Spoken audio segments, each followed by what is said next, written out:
This is a case that not only gripped Central Florida, it went worldwide, way before the internet. It was that sensational. So you like Daddy? Mm-hmm. Did you love Daddy? Yeah. Was he hard or strict on you, or no? What about Mom?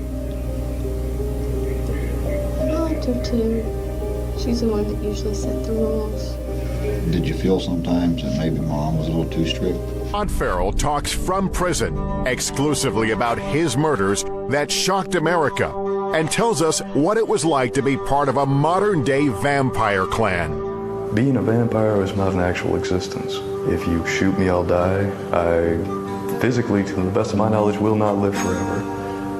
But as far as living the lifestyle of a vampire, it's a raw fetish hunger. And ever since I've been arrested, I have regretted that the day I left with a passion. I regret the fact that I didn't go to my family and try to work my problems out and get some help somehow. I let my stupid pride get in my way, and I left. And I regret it. I wish I'd never heard the word vampire, the word cult, the word Rod Ferrell. I wish I'd never met Rod Ferrell or Scott Anderson.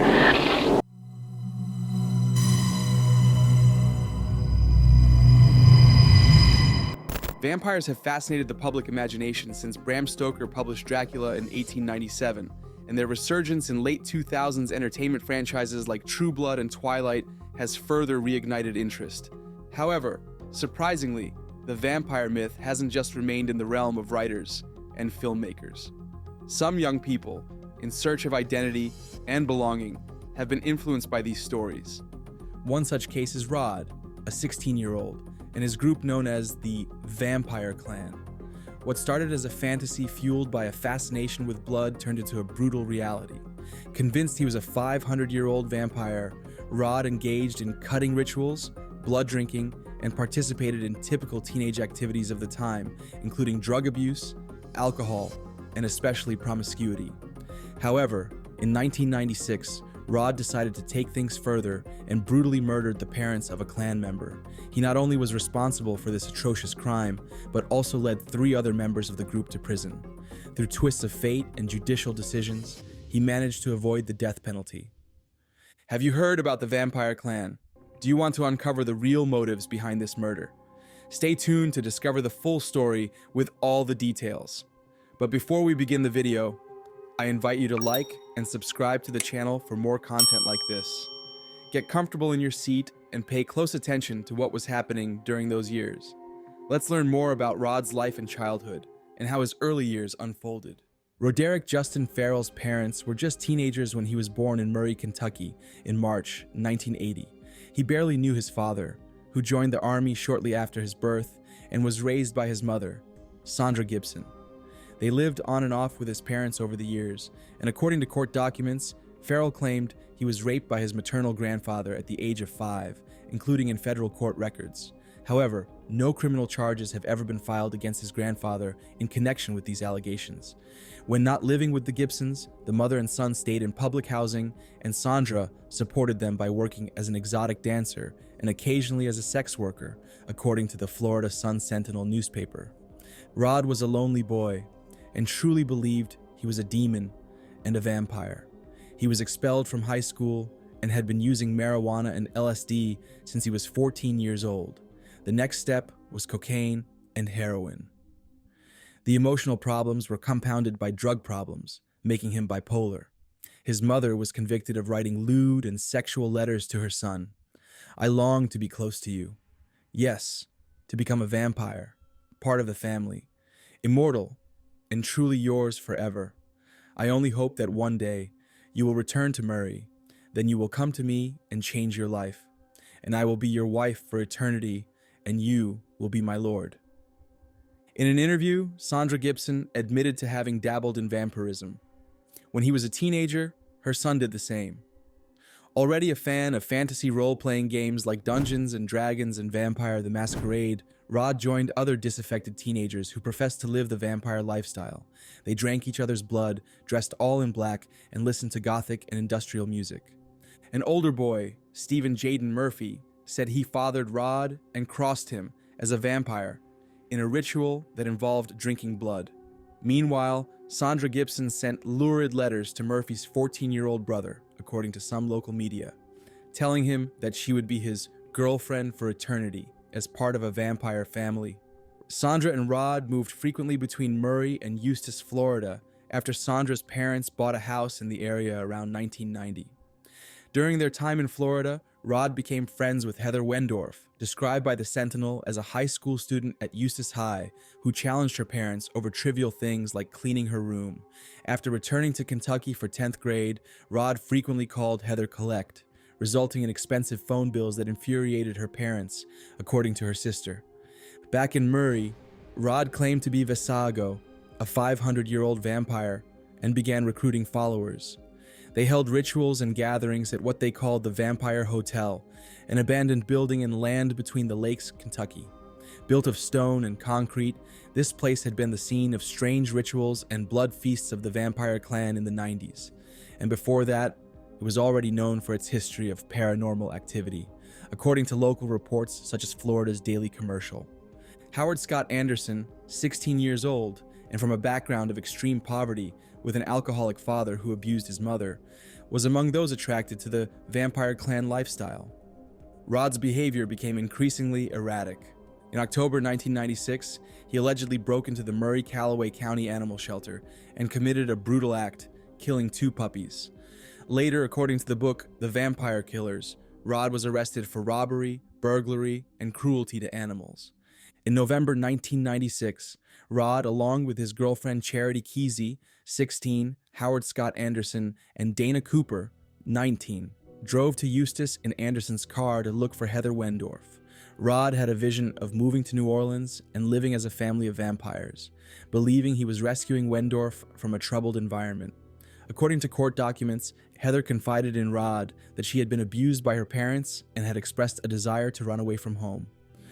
On Monday, November 25, 1996, at a Eustis cemetery, Heather said she crossed over to become a vampire after drinking Rod's blood, the Orlando Sentinel reported.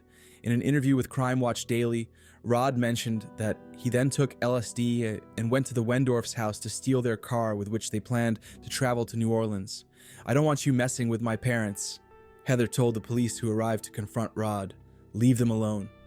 Despite the debauchery of drugs, sex, and blood, and their brief impunity, none of the members of the vampire clan found pleasure in life in Murray.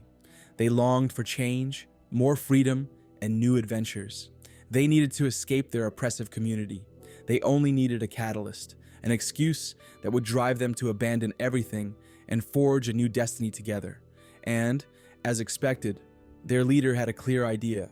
It was a mission, and like the good vampire he was, as if he were from a movie. In fact, a quite romantic one, rescuing a damsel in distress. Before returning to Murray and becoming Visago, Rod had a friend in Eustis, Florida, Heather Wendorf, with whom he still kept in contact by phone. Heather was having a hard time at home. She described her daily family life as hell and wanted to escape from her home, but she didn't know how. According to Rod, she had hinted to him that she had been a victim of sexual assault by her father and implored him to come rescue her and make her one of his own. It was then that Visago proposed a plan to his subjects: grab his things, steal Howard's family's car, and travel to Eustis. There, they would turn their friend into a vampire, add her to their clan, and together, they would travel to New Orleans, where they would live forever and never return. Of course, they didn't have enough money to rent anything, or to eat, or pay for gas, but none of them seemed to care. Finally, on November 24th, 1996, the plan was executed. Howard took his family's car, everyone loaded their bags wherever they could, and set out on the trip. Totally drugged, Rod drove 12 hours to reach Eustis the next morning. There they met Heather, picked her up with the car, and took her to a local cemetery. That same morning, Visago drank her blood. She drank Visago's, and finally, the clan had a new vampire among its ranks. But they weren't ready to leave yet. First, Heather wanted to say goodbye to her boyfriend, and both Charity and Dana accompanied her to do so. It was already night when the girls met Rod and Howard again in front of the Wendorf house. There, they asked Heather for the key to the garage. The idea was to steal her parents' Ford Explorer. Traveling in Howard's small car with one other person on board was going to be complicated, and the truck seemed comfortable and ideal for their adventure. Or that at least is what Rod told the girls. Rod and Howard entered through the garage and saw the vehicle, but they needed the keys to it, which were inside. Howard followed Rod into the house without hesitation, nor did he ask him why he needed the metal crowbar that he grabbed from among the family tools. Once inside, the teenagers wandered stealthily until, finally, they found the owner of the house. Richard Wendorf was sleeping peacefully in the armchair in his living room. He did not wake up to the presence of the young people, nor would he ever do so. The intruders took the keys to the van and some other belongings, which Heather had requested for the trip. Now, they were ready to run away and never return. However, it occurred to Rod that something else was still missing. I really have no idea where the thought came from, but Howard and I decided to kill him. In a childish way, we began to dance around him. We felt an excitement when we realized that we were masters of our destiny. When we finished our silly dance, I began to hit his head several times with the crowbar until I took his life, he said years later, from prison. I impishly danced around his body before he was dead. Just, strangely enough, it was a rush, a teenager's rush. I stood over him and began to strike his head repeatedly with a crowbar until his life was taken. But not only did it shatter his skull, it also pierced his heart with one end of the metal object. Seconds after murdering Richard, Rod took a few steps towards the kitchen, where he suddenly encountered Heather's mother. The woman had a cup of freshly brewed coffee in her hand, and, frightened, she threw it on him. Furious, the young man went towards her, who tried to defend herself by scratching him in the face. Then, he hit her with a crowbar that knocked her to the floor. I was going to let her live, but after she attacked me, I grabbed the tip of the crowbar and started stabbing her in the skull with it. When she fell, I kept hitting her until I saw her brains scattered all over the floor, Rod said. With a second body under their belt, the bloodthirsty teenagers finally left the property, but not before marking the Visago symbol on the skin of Mr. Wendorf's lifeless body, a V and 4 dots, one for each member of his evil clan. Upon getting into the Ford Explorer, not everyone noticed the bloodstains on Rod's hands, face, and clothing. It was after a few hours that Charity realized it, and she went into shock. Behind them, the other 2 girls fell in the same state. Most of all, and of course, Heather. But it was too late. What was done, and the exhaust underway. I felt almost like I was in a nightmare. I couldn't leave. I was so scared of him. If he could do that to my parents, what could he have done to me? Heather said, regarding the 3 days they were on the run from justice. Ones that Rod experienced in a totally different way. Those 3 days were exciting. I loved knowing that every police officer in the country was looking for me. He knew that any mistake, no matter how minor, could cause him to lose everything, that everything turned into a catastrophe. It was exciting. The only difficult thing was keeping the other 4 in line. The 3 days we were on the run, it was an utter rush. I loved that because I knew every cop in the nation was looking for me. I knew that even by one slip, I could lose everything. Everything would go into catastrophe. And the only hard part was keeping the other 4 in line.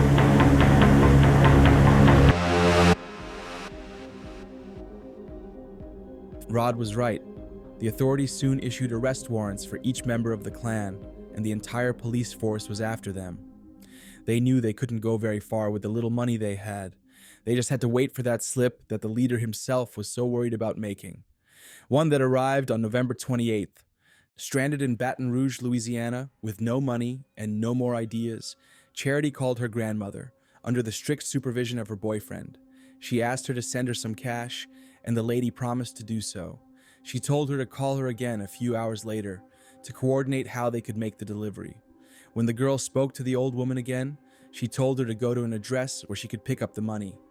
Innocently, or perhaps no longer able to think clearly, Rod and his group went to the agreed-upon point where a police raid was waiting for them. They were all arrested. The adventure was over.